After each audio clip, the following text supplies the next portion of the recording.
Water signs, tignan natin ano po ang mensahe para sa iyo ngayong araw. Keep in mind po na ito ay general reading lamang, so hindi po lahat ay makaka-relate. So be open-minded. Sa mga hindi pa po nakasubscribe dito sa ating channel, please subscribe na po kayo and palike na din po ng ating video. At sa mga nais pong mag-avail ng ating private readings, ng ating Evil Eye Amulet Necklace, at ng ating Tears Bracelet, ayan, makikita nyo po yung link sa description box, Tarot Intentions by Aliana Reyes. Kung kayo naman po ay naka-deactivate sa Facebook, you can email me. Nandyan din po yung email ko sa description box. So, tignan po natin ano yung mensahe para sa'yo ngayong araw na ito.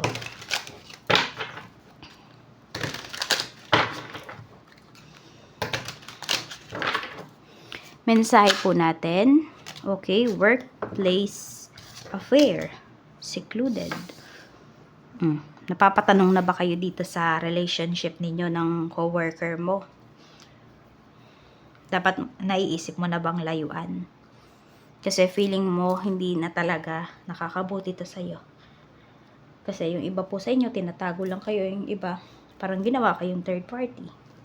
Ginawa kayong option.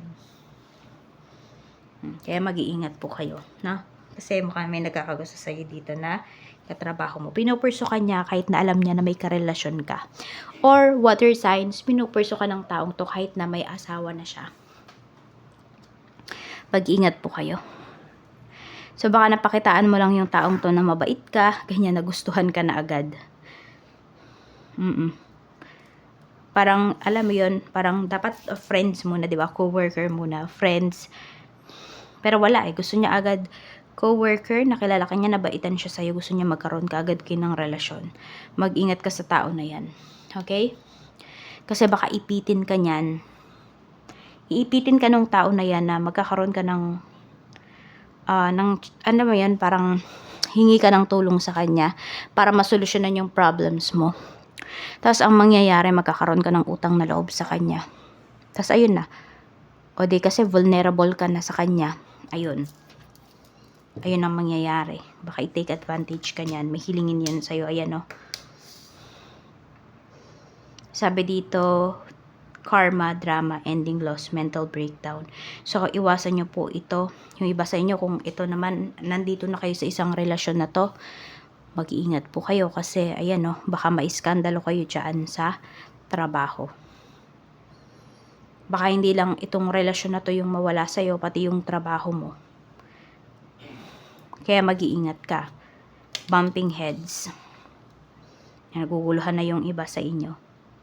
Bakit kayo naguguluhan? Kasi in the first place, wala kayong peace of mind dito sa relasyon na to. Kasi it's either alam niyo na may natatapakan kayo, may nasasaktan kayong mga tao.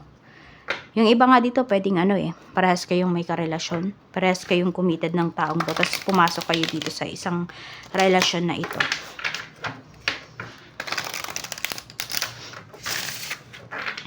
I don't know kung ano yung reason ninyo, diba? Bakit kayo pumasok dito sa ganitong relasyon? Ayan, ba't kayo nagpadala sa emosyon ninyo? But, yan ang sinasabi sa inyo, hindi nyo nang umalis. Kaysa magkaroon pa ng drama, kaysa mawalan kayo dito, or mawala sa inyo lahat. Yung mga katrabaho nyo, akala nyo lang walang alam yan. For some of you, diba, yun yung sinasabi ng iba sa inyo. Kaming dalawa lang po yun nakakaalam. Yung mga katrabaho po namin, wala silang alam. Akala mo lang yun. Merong nakakaalam dyan. Hindi lang nila sinasabi. Kasi tsak merong malakas dyan yung pang-amoy. Oo. Hindi lang siguro nagsasalita. Kasi ayaw makialam dun sa ninyo. Sa nangyayari. The whole world is touched by your love. So, naging nga to, no, yung tao na to, nabaitan talaga to sa'yo. Kaya pinurso ka niya. Pero, kung alam nyo naman na committed na siya, okay, baka may pumupurso sa'yo dito. May tao dito na, ayan nga, nababaitan sa'yo. Nagugustuhan ka. Gusto kang i-pursue kahit na alam na may karelasyon ka na or alam niya sa sarili niya na committed na siya. Wag nyo na pong i-entertain. Iwasan nyo na kagad. Or tapatin nyo yung tao na yun sa idea na naiisip niya na yan. O yung iba nga sa inyo, meron pa dito, pwedeng, yung tipong ayaw nyo talaga, pwedeng may magre-resign pa dito sa work. because of that.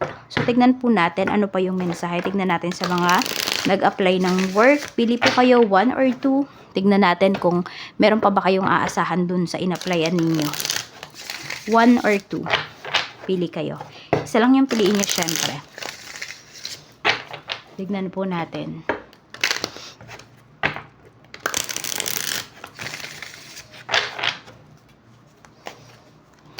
One or number 2. Okay, pumili po ng number 1. Tignan natin, may aasahan ka pa ba dyan sa work na in-applyan mo? 8 of Wands. Yes po, ayan. Actually, medyo mabilis lang to. Pero kung nafe-feel na ninyo na mga 2 weeks na kayo naghihintay, wala na yan. Huwag nyo na pong asahan. Apply na kayo sa iba. Pero ito, within 8 days daw. Okay, simula nung napanood nyo yung video natin na to, okay, mayroong tatawag sa inyo. This is communication kasi. So, magpo-proceed pa po yung iba sa inyo sa, kunwari, another level, another interview, or final interview. Sa pumili naman ng number 2, tignan po natin, may aasahan ka pa ba? The High Priestess. Yes po, ito. Sure na sure to. Si The High Priestess. Sure na sure po yan na kayo po ay patatanggap sa trabaho na in-applyan ninyo. And pwedeng minamanifest nyo kasi to. Yan, magaling mag-manifest yung iba sa inyo, water signs. Kaya, makukuha nyo po ito. Tignan natin, pagdating naman sa work, mga may current work dyan. Tignan natin, kamusta yung trabaho ngayon. Masaya, very positive, yung energy. Mga katrabaho mo, kamusta? Uy, maganda rin yung energy pagdating sa mga co-workers mo. Kasi nagtutulungan talaga kayo dito. Ayan, ang ganda. Magiging happy kayo. Alam mo yung good news yung paparating dito sa trabaho. Baka nababalitaan nyo nung nakakaraan, may matatanggal. Pero wala naman talaga. So, tingnan natin. Pagdating naman po sa, mga magre-resign. Okay, pili ulit kayo. Sa mga magre-resign, 1 or 2. Sa mga magre-resign, number 2. Okay, sa number 1, tama ba yung decision mo na mag-resign? Wheel of Fortune, yes po. Ayan yung iba sa inyo. Tama po yung yung decision ninyo. Kasi ito, may malaking opportunity na paparating sa inyo na kung hindi pa kayo nag-resign, hindi nyo ito mag-grab. Kasi, di ba, meron kayong kontrata. Ganun. Oh, sa number 2, hindi. Hindi po tama yung gagawin ninyo na magre-resign kayo. Mahihirapan daw kayo dito. Yes, baka yung iba sa inyo kasi di kayo prepared talaga. So, yan, medyo matatagalan bago kayo makahanap ng bagong trabaho. Kung nagbabala kayong mag-resign. Check natin pagdating naman po sa negosyo. Kamusta yung sales? Pagdating sa negosyo, we have King of Swords. Maganda naman yung sales, oh. Oh, seryoso pa rin kayo, Water signs, kahit na ang ganda na ng ninyo. Maganda yung sales ninyo, pero pwedeng feeling mo kasi di nyo pa naaabot yung quota. Or sinek mo, hindi pa talaga naaabot. So, medyo marami pang kulang, kaya yung iba sa inyo, hindi pa kayo satisfied dito. Pero maganda naman na po yung kita ninyo. Tingnan natin, pagdating naman sa nalulugi yung business, we have Page of Wands. We have Ace of Pentacles. Makakabawi pa po yan.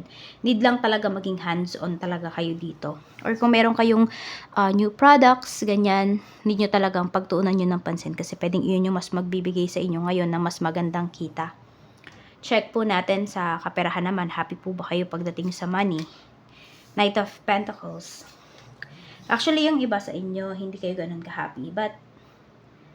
Or siguro happy kayo but you're not contented. Kasi meron pa kayong hinahanap dito. Meron dito pwedeng 2 source of income yung gusto mong mangyari. So, pwedeng inaayos mo yung schedule mo para magawa mo yan. Nakikita ko naman dito kayo yung nag-a-adjust pagdating dito sa kagustuhan ninyo na makaipon, ganyan. Tapos, yung iba naman kaya hindi kayo nakakaipon kasi mukhang madami kayong binibili para sa sarili ninyo. Wala namang masama. Kaya lang, syempre, kontrolin mo pa rin yan. Tignan naman natin sa mga single. Sa mga single po, Spirit Guide, kamusta? Sa mga single, we have 9 of Cups. Okay, marami tayong single dito na masaya. 'Di ba? Kahit na wala kayong relationship. Yung iba sa inyo nakikita ko dito, madaming nagfe-flirt sa inyo. Madaming nagkakagusto sa inyo. Parang ina-enjoy nyo lang din naman yung attention na binibigay nila sa inyo. Pero hindi kayo pumapatol. You know your limits. Tingnan natin. Okay, tingnan natin kung may totoo ba sa'yo. 2 of Wands, meron. Pwedeng 2 tao nga yan eh. Water signs. Oo, 2 tao to. Mukhang, yung isa dito, mukhang matagal nang may gusto sa'yo. Tingnan natin, pagdating naman po sa mga in a relationship, we have Death card. May hiwalayan. Meron akong hiwalayan na nakikita dito. Pero may pagbabalikan din. So, pwedeng meron dito. Meron kayong problema. Magkakahiwalay yung iba sa inyo, pero magkakabalikan din kayo. Ayan po yung pinapakita. Sa mga mag-asawa naman, we have the Magician. May nafa-frustrate dito. Kasi ganito, ito yung gusto mong ibigay sa family mo, pero hindi mo mabigay. 2 of Swords. Kailangan mong gumawa ng matinding desisyon para magawa mo to. Tapos, huwag ka daw laging magdadalawang isip sa mga ginagawa mo. Yung iba kasi sa inyo, medyo nawawalan kayo ng tiwala sa sarili ninyo. So, yung root chakra po ninyo, affected yan. So, kailangan yung i-balance. Kung feeling mo, lagi kang nagdadalawang isip sa mga decisions mo. So, ayan lang po yan. Decisions mo para sa family mo. So, ayan lang po. Maraming salamat. Ingat po kayo always and more blessings to come.